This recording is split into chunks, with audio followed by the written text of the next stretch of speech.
गावठी दारूची हातभट्टी उद्ध्वस्त, 1,20,000चा रसायन नष्ट. राजेश भांगे, ठाणे जिल्हा. मुरबाड पोलिसांची धडक कारवाई, 3 गावठी हातभट्टी केल्या उद्ध्वस्त.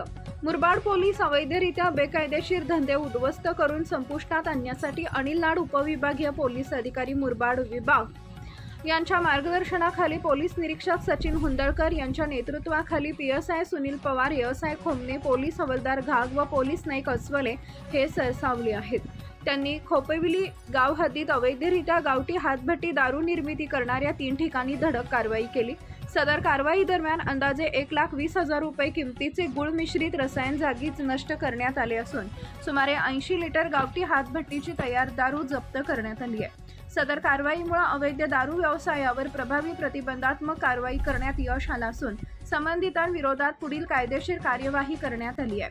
मुरबाड पोलीस प्रशासनामार्फत अवैध व्यवसायाविरोधात अशाच प्रकारच्या कारवाया पुढेही सातत्यानं करण्यात येणार आहे. लाईक करा, शेअर करा, सबस्क्राईब करा आणि बेल आयकॉन प्रेस करा.